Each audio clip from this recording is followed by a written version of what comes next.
And we're back. Yes, this is me and my dad shooting in the driveway on top of a mountain in Alabama on the second half of September 2019. Really sorting out why certain people are just not that likable. And there's so many reasons, but ultimately my thing is always going to be a matter of insecurity and poor communication. Ultimately is what for me, that's a big part of my identity. I care a lot about being secure in my own identity and making sure that's evident without seeming boastful or arrogant about it, which there's a thin line there, I'm aware of that.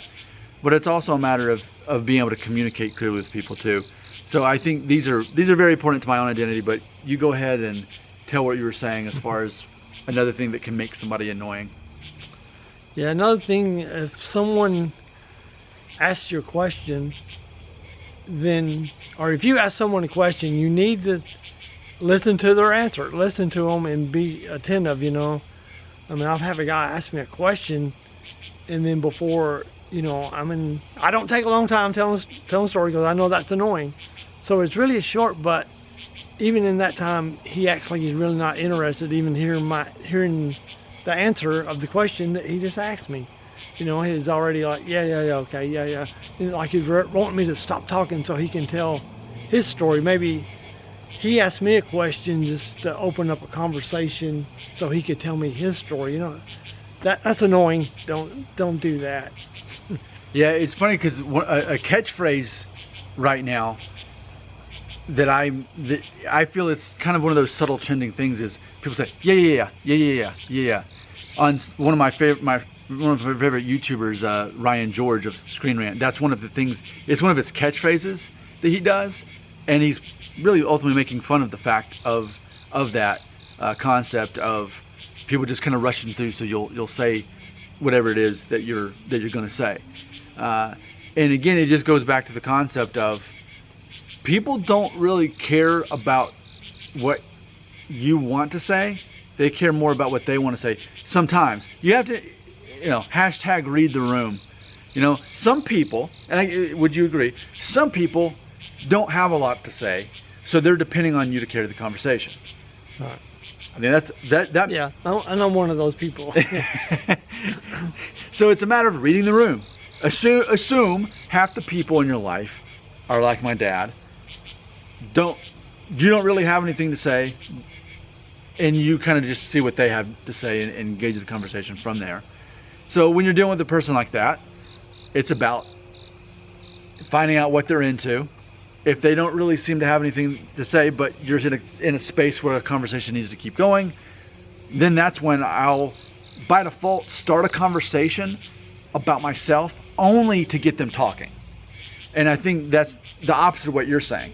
It's annoying when people start a conversation only to tell you about themselves. Right. I'm actually, despite being able to rattle on for 15 minutes at a time on these videos, whatever we're talking about unrehearsed, I don't actually like being the spotlight of attention. I don't actually like being that person. But what I've learned in being able to make other people feel good about themselves is that's kind of a default role, is I'm initiating conversations. So when I do talk about myself, I'm immediately ready to shut up and let the person talk from there. I mean, for me here recently with the Jeep, getting that, just people at work. That didn't do it. There we go. But it's funny because even with the Jeep, I'll say, man, this summer I've had some close calls. There was this one time, and you were there, of course, where the Jeep was starting to, the water was up against. I didn't know how we were going to get out. We got out. I kind of learned my lesson, and I shut up. And most men, if I tell them that, they're like, "Oh yeah, well man, I had this truck," and then from there, it's all about the conversation is just basically getting other people to open up about themselves, if that's what they want to do. So it's just the opposite idea.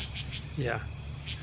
A confident person is starting conversations to include other people. Right. An insecure person is starting conversations to talk about themselves. Right.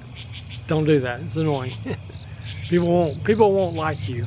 And I think knowing that most of our audience is men or boys to men, not the group. I hate boys to men. I don't hate music generally, But Boyz II Men is the worst music that I can think of. You have no reference for that, but Boyz II Men is this group from the 90s. They're like a vocal group that you can't even call them a boy band because they didn't play instruments, maybe a piano, but it was just basically like sweet talking ladies, like bedroom music kind of stuff. And it was like, what guy would ever listen to that and like it? Like, it was so, why am I talking about me hating Boyz II Men? Oh, because I have boys all the way to young men watching this channel. And I often talk about the male concept and what makes men attractive. And being an insecure man is the least attractive thing. And these are little subtle ways of people, even if they haven't thought it through, like, okay, that man's secure, that one's not. But a man who's starting conversations with someone only talking about himself is insecure, and people read that. So I think ultimately that's largely what it comes down to. How can you send those signals to somebody? Either I'm confident or I'm pretending like I am. But most people don't know those secrets yet, especially people watching my video, and that's something I remind them of. So, the lesson: be a conversation starter. If you must talk about yourself to tell something you recently did, get ready to stop talking about it to see if their eyes light up and they've got something to say. Yeah. And then you're asking them questions about the thing that they're into. And by the end of it, what you've done is you've gained their respect, because you've made them feel included, because people want to feel included. Right. They want to belong. Yep. So you have now gained street cred with that person. Next time you see them, what's going to happen? They're like, oh yeah, there's that guy that made me feel good about myself. Now, they're going to actually think that, but subconsciously they will. So they're going to be ready for your second act. They're going to be ready to find out ultimately what's new in your life now. But again, you'll do the same trick and get them to talk about themselves. And now you're suddenly this likable guy. It's funny because so many of the guys watching my channels think, and it's almost right. You haven't really seen Napoleon Dynamite, right?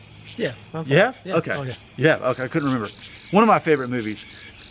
But it's funny because when Napoleon meets Pedro at his school, he talks, in his mind, it's about you gotta have good skills.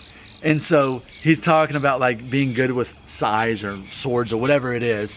There's a lot of gangs in our school, and doing that whole thing. He is taking his own version of reality, thinking, well, people will like you if you're good at swords. He says you got to have good skills. So in his mind, that's what makes you likable. And so often, people assume what makes them likable is something that has nothing to do with reality for all that. So there you go. Any closing thoughts? No, not on that one. I think we covered it. Yeah. So if you have some things to follow up with that, you leave them right here. Thanks for watching.